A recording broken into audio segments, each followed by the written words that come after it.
Hello and welcome to Starup Street. I'm Arundhati Ramanan and these are the top headlines from the startup world. RBI Governor Shaktikanta Das defends the central bank's action against Paytm and rules out any review of the decision, says the decision on Paytm was well thought out. Governor also said that the FAQs on the Paytm matter will be issued shortly. India introduced its digital payments interface, UPI, in Sri Lanka and Mauritius in a virtual meeting attended by prime ministers of all three nations. RuPay card services also launched in Mauritius as part of the initiative. Mamaearth posts a threefold jump in net profit for Q3 FY24, up at 26 crore rupees from about 7 crore rupees reported in the same quarter last year. Revenue surges by 28% to 488 crore rupees, but sees a sequential slump on slower consumer demand. Amber, a startup which helps Indian students find accommodation abroad, raises $20 million in a funding round led by Gaja Capital, aims to use fresh capital for global expansion and enhancement of offerings for property managers and students. AstroTalk raises one of the largest funding rounds in the spirituality-related startup space, bags $20 million in Series A funding from Left Clean Capital, plans to use fresh funds for global foray and new business verticals. Consumer foods brand You raises 20 crore rupees in follow-on Series A funding, taking total funding to 40 crore rupees. Public market investor Ashish Kacholia and Asian Paints promoter Group lead the funding round, aims to grow domestic and global footprint. US federal judge orders Elon Musk to testify again in the Securities and Exchange Commission's probe on his $44 billion takeover of Twitter. The order comes after the securities said Musk refuses to attend an interview in September that was part of the probe. Those were the headlines that we're tracking for you this evening. But on what's brewing today, Upliance.AI, a consumer hardware startup that manufactures and sells kitchen appliances, has raised around $4 million at a valuation of about $17 million in a round led by early-stage venture capital firm Khosla Ventures. Now, the Bengaluru-based startup said that the funds will be used to accelerate product expansion by investing in tooling and advanced manufacturing techniques, building the team and collaborating with content creators for marketing. Joining us now to discuss the growth plan is Mahek Modi, the co-founder and CEO of Upliance.AI. Mahek, thank you so much for joining us on Startup Street today. Now, before we get into the fundraise, let's talk about how you're using artificial intelligence to make appliances smarter. Talk to us about what's on offer.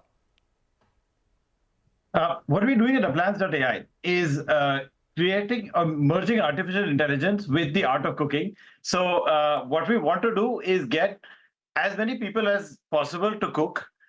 We do that by having inbuilt recipes, and because everyone's flavor profiles and everyone's ingredients are different, we use AI to modify these recipes on the fly so that anybody can cook irrespective of their skill set.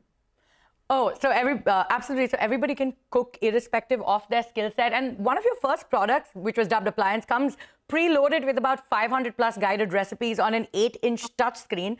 Now, the meals are also cooked nearly hands-free in the smart jar, right? So talk to us about this product. How does it work and how is it making it easier for everyone else? Is there a lot of, having to type in a manual or look at it? How does that work?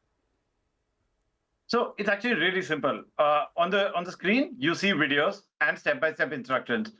You just follow them. And all the complex steps of cooking, like cutting, chopping, stirring, controlling the temperature, controlling like the heat that goes into the food, all of that is automated. And on top of that, there is assistance. So there is ability to modify recipes, get different sorts of variants, etc., of the same recipe, so that, like I said, anybody should be able to cook. Right. And typically, how long does it take for this process to happen? Are you making the time in the kitchen a lot faster while being able to produce these products? And what kind of food can the machine make? So we cook at the same speed as you would when you're cooking normally at home. However, you don't have to stand around the kitchen while the cooking is happening, right? You just have to be around when you have to put in the ingredients. So we end up saving 70 to 80% of people's time in the kitchen. And because we can cook, automated on its own pace, we can cook with much lesser amounts of oil and cook with precision so that food taste and health is consistent. All right. And what's the order book looking like at this point in time? And how much is this product priced at? So we are priced at 23,999. which puts us, which gives which gives good like 2 to 3 months break even to those who are ordering less from outside. All right. And what's the order book looking like? So we've continuously we've so far been demand limited. We've so far been supply limited. And after a recent appearance on Shark Tank, we've had essentially a lot of demand come in, and right now we're making deliveries as quickly as possible. We've gotten our production scale to upwards of we're already doing 500 to 600 products a month. We are going to get that up to we're going to cross 1,000 in 4 to 5 months. All right, and let's get into the fundraise now. All right, and you've raised these funds. How do you plan to spend the money? Also, are you going to use this money to develop any more products? So what's in the pipeline for you? So we're going to use this money because now we know that we have product market fit. We are now investing in scaling so that since we are a hardware company, scale gives us makes us a much stronger business. And we're looking to expand markets. We are looking to also increase the amount of food that you can cook with the appliance, right? So adding more recipes, adding more types of styles of cooking. For example, recently we added kneading dough. So that sort of makes it much easier for much easier for more and more people to cook. All right, and talk to us about your revenues. How much have you clocked this year? I know you launched the product in 2023. So how much have you been able to make so far, and what are the targets you've set for 2024? So we've clocked upwards of 1.5 crores in revenue so far. But so far we've been in pre-product development, and we've, like I said, been predominantly supply limited. Since we have unlocked that earlier this year, we expect to get to 150 crores in revenue in 2024. That's a dramatic scale, but like it's just unlocking demand that we have pan India. Right. So how many products do you hope to sell by the end of 2024? Sorry? How many of these do you hope to sell by the end of 2024? We like I said, our production capacity is dramatically going up, and that sort of keeps we want to get to over 30 to 40,000 products by in the market by that time. All right, and talk to us about your current presence, because it's right now a niche product, right? Because above 23,000 it's quite more on the expensive side. So who is your average customer, and what's the expansion plan looking like? So while compared to kitchen appliances, we may sound expensive. We are actively like because we go to a completely different segment of people who aspire to cook, but don't know how to. Which, if you look at young India, is a dramatically large segment, right? And our current consumer base so far has validated that solidly, right? Like we have people cooking like multiple meals a week. People who have never cooked before, right? Like, so we're literally expanding the kitchen appliances market to people who have never traditionally bought kitchen appliances. So that sort of makes us optimistic in the way that we're growing, and also because we actively have evidence that once people buy the appliance, they're ordering less and less food from outside. The break-evens are usually much quicker than other kitchen appliances which involve you learning how to cook. All right, great. Meg, thank you so much for joining us on the show today, but we're completely out of time, and we wish you all the best going forward. Thank you so much. Well, sports broadcast and talent discovery platform Sportwart recently raised 9.4 crore rupees in a pre-Series A round led by Omidyar Network India. The company plans to use this to create more opportunities for emerging sports talent while enhancing sports participation at all levels across India. So to tell us about the company's plans ahead and this latest funding, joining me now is Sportwat's co-founder, Siddhant Agarwal. Siddhant, welcome to Starup Street. Thanks very much for your time here. Start by briefly telling us about what you do at Sportwart and the market you're targeting to address, and what sort of business model are you working with? Sure, thanks, Ritu. So what Sportwart essentially does is it provides an online channel for sports bodies, tournament organizers to live stream their sports games, and also helps them discover sports talent from the grassroots of India. Now, what essentially is the problem is over 99% of the sports games in the world, not just in India, have no form of live coverage. Now, this is down to many reasons, but one of the primary reasons is live coverage of sports in particular is extremely difficult. So that's where our solution comes in. What we do at SportVot is we provide a very cost-efficient and a convenient way for sports bodies, tournament organizers, leagues, clubs to live stream their sports matches. In terms of our business model, it's pretty simple. You as a creator or as a sports tournament organizer or a club pay for whatever service or feature you use. Also on top of this pay as you use model, we have an advertisements and sponsorships layer embedded into our offerings as well.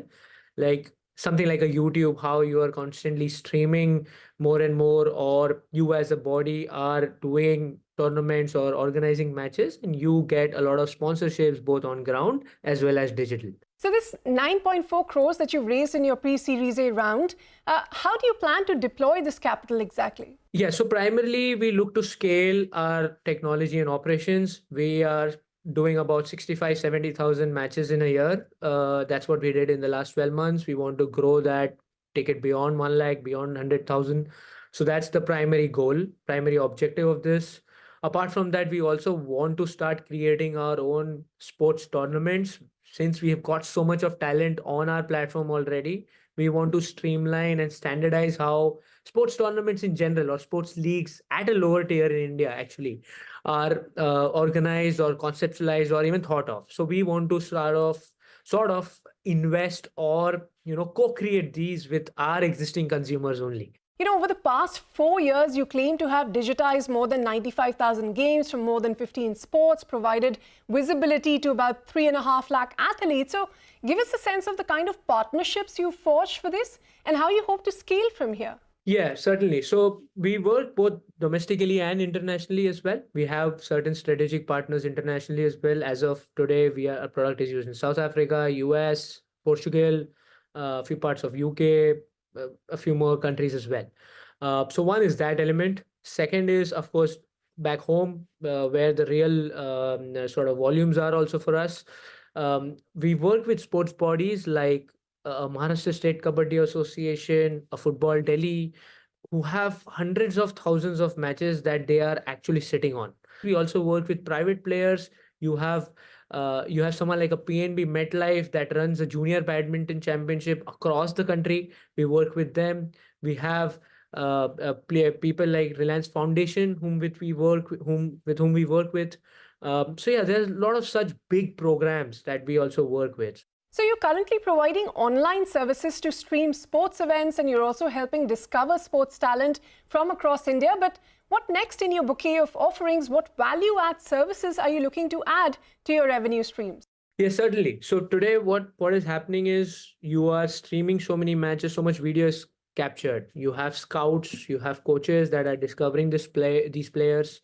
Few of our players have made it to sort of big corporate teams. Someone is playing for Bharat Petroleum. One Kabaddi player has even played for the Indian national Kabaddi team that was discovered from interiors of Maharashtra. So we have this sort of progression that is happening.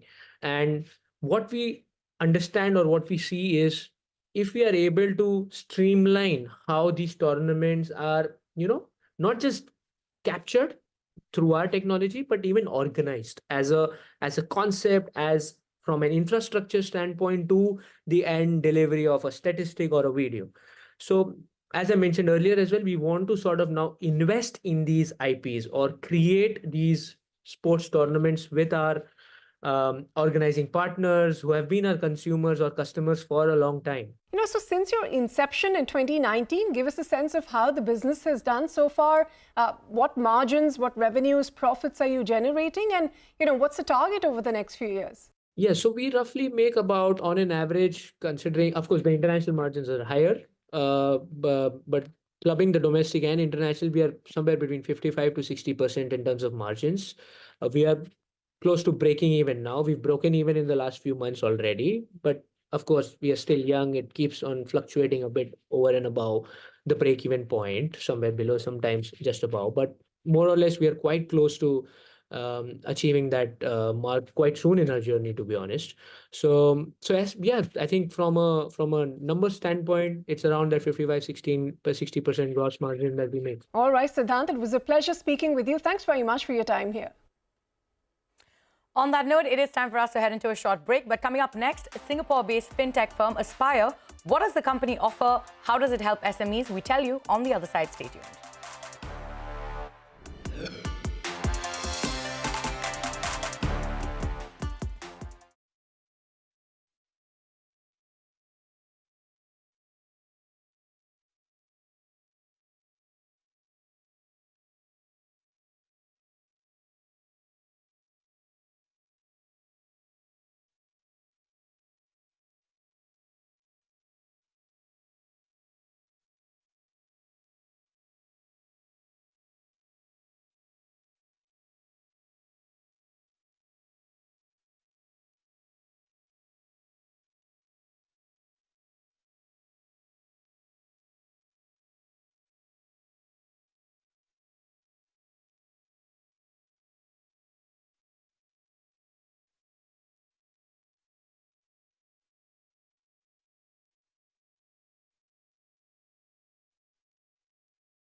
We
Welcome back. It's still with us on Starup Street. Singapore-based B2B Fintech firm Aspire recently received $79.15 million in funding from its US-based holding company. Founded in 2018, Aspire provides a comprehensive suite of financial services for small businesses. My colleague Shruti Mishra caught up with Aspire's co-founder and CEO, Andrea Baroncelli, on the sidelines of the Lightspeed event Liftoff in Mumbai and started by asking him about their plans on how they plan to use their fresh funds. We are serving businesses, typically small and medium businesses and mid-market. And what we are providing to them is an integrated workflows that connect payments with software workflows. When you are a consumer, when you think about a payment, for you just make a payment and that's it. For a business, before a payment is made, there is an invoice to be raised. There are some vendor management feeling that you need to make to understand who you need to pay, how much, what is the service. Then there is an approval flow inside the company. Yes. There is a budget management that needs to happen, who approves and when, and then the payment is made. And after the payment is made, there are a lot of synchronization with accounting software and reconciliations. And so we try to put all these things together so an SMB finance teams can just smoothly operate a full payment workflow in the same platform. So how much more efficient? You said you help them save money. Is there a percentage you can give me? I think in the first 6 months, usually businesses can save up to 50% of what they typically have been operating with in terms of both headcount and a lot of different tools. But it's not just savings, it's also a much better efficiency and user experience. All right, let's go back to the fund allocation plans. Lots of funds there. What do you plan to do? Yes, so we are, long term, again, we want to connect these payments with software and workflow. So for us, it's very, very important to continue to invest in the technology to make it happen, because this is our core advantage and sort of the pitch that we have in the market for our clients. And so a lot of research and development. We have a lot of our engineers sitting, in India, building great product, integrating, for example, a lot of workflow with AI nowadays to make better value in terms of reallocation, categorization of expenses. There is a lot to do with KYC improvements as well. Because of course, being a payment business, we need to onboard clients, and we try to make it more and more efficient. So there are also investment that goes in that type of technology. And of course, always in marketing and distribution as well. All right, we will come to the India plans a little later. But you've also developed a financial technology excellence hub in Singapore that will drive your product development and your strategic investments in areas like artificial intelligence and cybersecurity. If you could elaborate on those plans first. Yes. So we basically said, what are the moonshot, sort of investment development that we want to build there? And basically, we are putting together Singapore as a hub for fintech, where we are creating this excellence center. And two themes. The first is artificial intelligence, and the second is cybersecurity. And we are creating this hub where we are putting the best and brightest minds together, collaborating also with government agencies and universities to really try to create a pole of excellence for cybersecurity and artificial intelligence in finance and fintech. We are planning to do that, again, by creating a task force that will do research, but also collaborating with our business teams. All right, let's get back to the India focus now. How big is the Indian market for you, and how soon do you plan to expand in India? So for us, right now, India is where a lot of our team members sit, and so I visit India very often, and it's something that, in terms of business, we are. It's very exciting, right? A very exciting market with a lot of opportunities. We are still exploring, and we don't have a definite timeline in mind, but we are definitely thinking that we would like to explore the market and launch something, or being able to be in the market at some point. All right, so pretty soon, I'm hoping.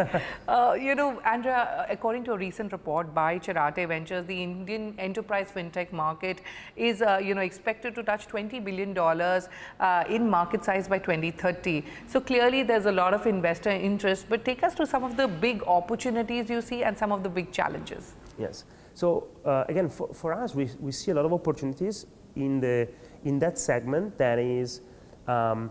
We call it small and medium, right? The business is big enough that they have a lot of processes to follow still. There is a accounting team, finance team, treasury team. They need to integrate themselves, and we basically want to make them work more efficiently together. So we go there and we provide basically all-in-one integrated solution to manage their finance stack. This piece it's underserved in the market. You have two sides of the equation. You have traditionally banks and payments pure that are not typically integrated with software. And then you have purely software businesses that are not really integrated with the payment. So we go in the middle of it and we create a really nice proposition. All right, on that note, it's time for me to wrap up our conversation. But Andrea, many thanks for joining us on Starup Street today, and wish you the very best in all your growth plans. Thanks so much for having me. And with that, it is a wrap on this edition of Starup Street. More news and updates coming up on the other side. Stay tuned.